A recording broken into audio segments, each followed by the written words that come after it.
আওয়ামী লীগ উত্তর আওয়ামী লীগের দুর্ম মাদ্রাসার দুশ্মন জমাইতে দিয়েছে নাকি ওই মাদ্রাসার দুশ্মন। আমরা জামাতের সাথে কোনো জোটে যাব না, অতীতেও যাই নাই। অতীতে আমরা বিএনপির সাথে জোটে গেছি। যেভাবে আওয়ামী লীগ দখলদারিত্ব আর এই সেই আছে, জামাতের একটা স্বভাব হইল মাদ্রাসা মসজিদ দখলদারি। মুরব্বী মানুষ একমা কবর একবার টাঙায়, এখনো পর্যন্ত জালেম মুনাফিক এবং রাম আর বামদের টাকা খেয়ে ফতোয়া দিচ্ছে। এটা জামাতকে ভোট দেওয়া যাবে না বিভিন্ন কায়দায়, এটা আমরা তার বক্তব্যের ব্যাপারে বিলোকন করছি না, তবে ভোট কাকে দেওয়া যাবে এটাও তার পরিষ্কার করা দরকার। মুরব্বীর বক্তব্য শুনলাম, মুরব্বীর নাম আর নিলাম না, মুরব্বী এমন এমন ভাষায় বক্তৃতা রেখেছেন, শুধু হাসলাম হারে। আসসালামু আলাইকুম দর্শক, জমিয়তের মহিবুল্লাহ বাবুনগরী বলেন, জামাত হলো ভ্রান্ত আকীদার। জামাত মসজিদ মাদ্রাসা দখল করে, জামাতের সাথে যোগ দেয়া কোনো প্রশ্নই আসে না। এদিকে জামাতপন্থী কিছু আলেমেরা মহিবুল্লাহ বাবুনগরীর উপরে কঠিন ভাবে খেপেছে। দর্শক, বিস্তারিত থাকছে পুরো ভিডিও জুড়ে, পুরো ভিডিওটি দেখলেই সবকিছু বুঝতে পারবেন ইনশাআল্লাহ। তো দর্শক, চলুন বিস্তারিত দেখে আসি। আওয়ামী লীগ উত্তর আওয়ামী লীগের দুর্ম মাদ্রাসার দুশ্মন জমাইতে দিয়েছে নাকি ওই মাদ্রাসার দুশ্মন। কসম ভাই হইতে আল্লাহ যদি এই ফেরাউন যদি এই হুকুমত কায়েম করে তাহলে দেওবন্দি আলোচনা জামাতের কোনো মাদ্রাসা এনে লাগছে তোমারা সাহেবে এর হইতে রইব। আল্লাহ হামাদক আমিন, আল্লাহ হামাদক আমিন। এই আর বাইরে জনাই মহদুদির রোজগার মধ্যে 1 নম্বরে আছে, এই জলসাইয়ের মধ্যে এটাই বয়ান দিল। আমরা জামাতের সাথে কোনো জোটে যাব না, অতীতেও যাই নাই। অতীতে আমরা বিএনপির সাথে জোটে গেছি। যেভাবে আওয়ামী লীগ দখলদারিত্ব আর এই সেই আছে, জামাতের একটা স্বভাব হইল মাদ্রাসা মসজিদ দখলদারি। এখনো বাংলাদেশের বহুত প্রবীণ খতিব আলিমুল্লামা ইমামদেরকে, যারা দেশের মধ্যে আপনার মানুষের কাছে জনপ্রিয়, ওনারা কোনো কথা নাই কাজ নাই, এইসব জায়গাকে দখল করতেছেন, এইসব আলিমুল্লামাকে বাইর করতেছেন। জামাত যদি শুধু একটা রাজনীতি হইতো তো কোনো প্রবলেম ছিল না। আকাইদের যে আপনার তারা যদি শুধু নিজের রাজনীতি হিসাবে থাকতো, কিন্তু ওনারা একটা মতবাদ পালন করেন, একটা মতবাদ অনুসরণ করেন, এই মতবাদকে সর্বত্র ছড়াইতে থাকেন। যার কারণে এই বেওকুফি জোটের কোনো অর্থ হইতে পারে না, যে জোট করার কারণে স্থায়ীভাবে আমাদের মাদ্রাসা মসজিদ দখলে চলে আসবে, স্থায়ীভাবে আমাদের ছেলেপেলেদেরকে আপনার তাদের সংগঠনে ঢুকানোর চেষ্টা করবে। আমরা ১৫০০ বছর থেকে এক ইসলামী শিক্ষার আপনার সংরক্ষণ, ইসলামী আকিদার আহলে সুন্নাত ওয়াল জামাতের সংরক্ষণের কাজ করি। স্থিতিশীল ১৫০০ বছরের এই সম্পত্তি আপনার খতম হয়ে যাও এমন কোনো জোট আমরা করতে চাই না। জামাতকে ভোট দেওয়া যাবে না বিভিন্ন কায়দায়, এটা আমরা তার বক্তব্যের ব্যাপারে বিলোকন করছি না, তবে ভোট কাকে দেওয়া যাবে এটাও তার পরিষ্কার করা দরকার। সেখানে বিএনপির ব্যাপারে তাদের কোনো আলোচনা আমরা শুনি না। বিএনপির কার্যক্রম আমরা পরিষ্কার দেখেছি, মানুষ হত্যা করা এবং সেখানে চাঁদাবাজির তাণ্ডব সর্বত্র ছড়িয়ে দেওয়া, সেখানে শরিয়া আইন তারা বিশ্বাসী না, এটা তার পরিষ্কার ঘোষণা দেওয়া। এরপরে তারা মৌলবাদীর অভয়ারণ্য বাংলাদেশে না হয় এ ব্যাপারে তাদের পরিষ্কার তারেক রহমান ঘোষণা দিয়েছে। এবারে ইসলাম পন্থাদের শক্তি উত্থান এটা তারা সহ্য করতে পারে না, এ ব্যাপারেও তো আলোচনা করা উচিত। এবং ইসলামের পক্ষে বিতর্কের বাহিরে যে ইসলামী দলগুলো আছে তাদেরকে একত্রিত হইয়া ইসলামের পক্ষে ভোট দেওয়ার ব্যাপারে এই আহ্বান তো মুরব্বীদের থেকে হাত থাকা উচিত, কিন্তু তারা এটা কেন করছে না, তাদের এই বক্তব্য কোথায় যায়, কোন স্বার্থে বলছে, এটা কিন্তু এখন আমাদের কাছে এই প্রশ্নের সঠিক উত্তর আমাদের কাছে নাই। মুরব্বী মানুষ একমা কবর একবার টাঙায়, এখনো পর্যন্ত জালেম মুনাফিক এবং রাম আর বামদের টাকা খেয়ে ফতোয়া দিচ্ছে। এটা ভণ্ড ইসলাম, এরা মতবাদ কায়েম করতে চায়। আপনি মরণের আগে এরকম মিথ্যা কথা, মিথ্যা তহমত দিতে পারলেন, আপনার তো ঈমান নসিব হবে না। এই মিথ্যা কথা বলার জন্য আমার মনে হয় তার তওবা করা উচিত, না করলেও লোক বেঈমান হয়ে মরবে। জামাত ইসলামী ভণ্ড, এরা মওদুদিবাদ, এই কথাগুলো ৫৪ বছর পরে আবার নতুন করে আরম্ভ করেছে অনেক আলেম নামে জালেম। মুরব্বীর বক্তব্য শুনলাম, মুরব্বীর নাম আর নিলাম না, মুরব্বী এমন এমন ভাষায় বক্তৃতা রেখেছেন, শুধু হাসলাম হারে। দাড়ি চুল পেকে গিয়েছে, ওনারা আমাদের মাথার তাজ, ওনাদের কথাবার্তা থেকে আমরা কথাবার্তা থেকে আমরা অনুপ্রাণিত হওয়ার কথা, কিন্তু এমন এমন কথা বলেন আমরা লজ্জা পাই। আমরা যারা বয়স তরুণ শরম পাই। আমরা হিংসা চাই না, আমরা ফিতনা চাই না, আমরা সবাই এক টেবিলে পাশাপাশি কাছাকাছি বসতে চাই। আপনারা চান কি চান না? এত হিংসা থাকলে তো দিন কায়েম।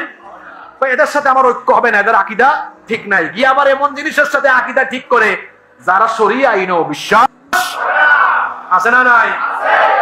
জন্য মাঝে মাঝে আমি আফসোস করি আর বলি, আরে পাল্লায় ব্যাগ রাখা যেমন কঠিন, হুজুরদেরকেও একসাথে রাখাও কঠিন। এত হিংসা কেন? এই হিংসা থেকে বের হয়ে আসেন।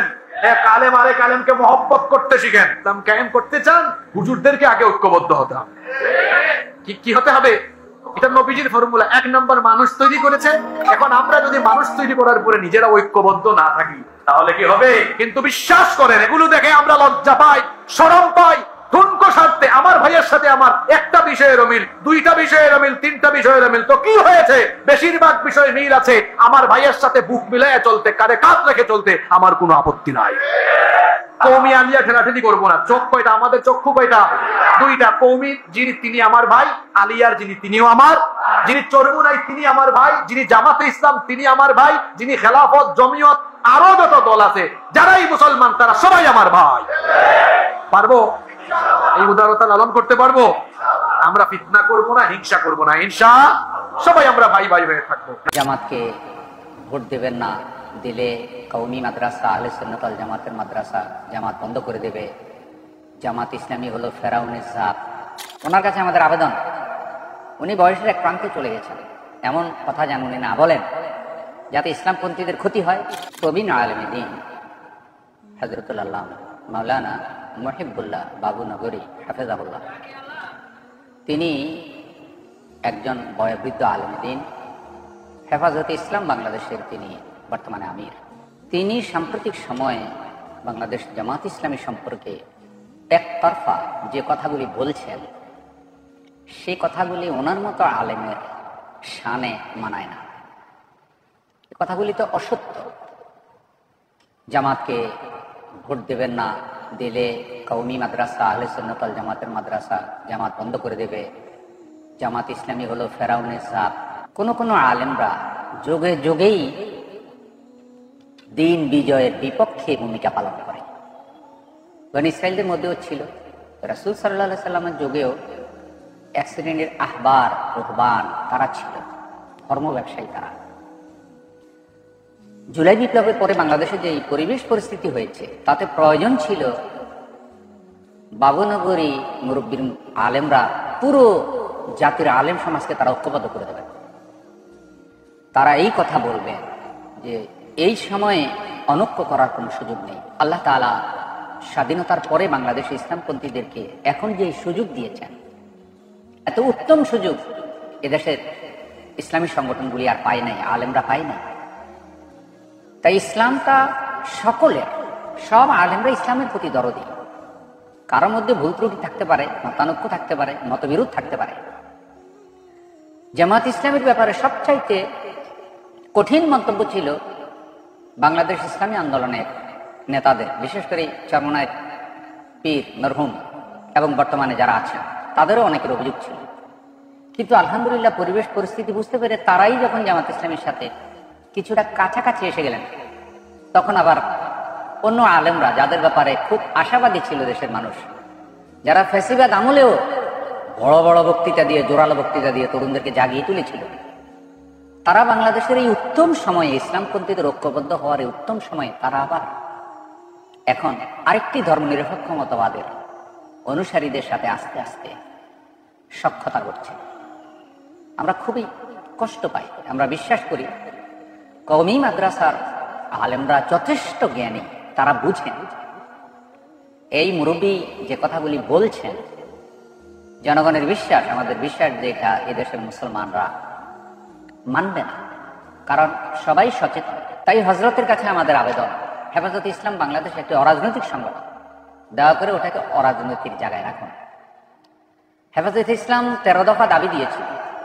আল্লামা আহমদ শফি রাহিমাহুল্লাহর ইন্তেকালের পরে জুনায়েদ বাবুনগরী রাহিমাহুল্লাহ আসলেন, যোগ্যতার সাথেই তিনি হেফাজতকে চালাচ্ছিলেন।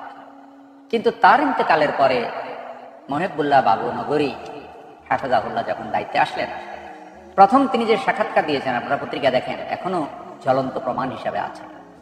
তিনি তখন বলেছিলেন যে আওয়ামী লীগ যদি 200 বছর ক্ষমতায় থাকে আমাদের কোনো আপত্তি নেই, আলেমদেরকে ছেড়ে দেওয়া হোক, হেফাজত আর কোনো রাজনৈতিক হাতিয়ার হিসাবে ব্যবহার হবে না, ইত্যাদি ইত্যাদি বলে সেদিনই তিনি কিন্তু হেফাজতকে আসলে যে স্পিরিট সেটা কিন্তু সেদিনই শেষ হয়ে গেছে।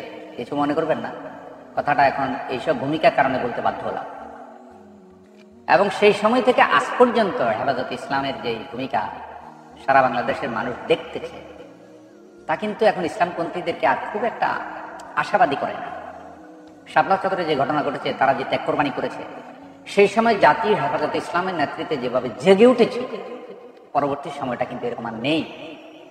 তাই হেফাজতের সাথে সম্পৃক্ত ওলামে হজরতগণ, কওমি ঘরানার যারা আছেন অথবা কওমির বাহিরে যারা আছেন, আমরা অনুরোধ করি, দেখুন এদেশে ইসলাম বিজয়ী হলে, জামাত ইসলাম বিজয়ী হলে, হেফাজত ইসলাম বলেন, কওমি মাদ্রাসা বলেন, কারোই এক যাররা পরিমাণ ক্ষতি হবে না। পরীক্ষা করুন।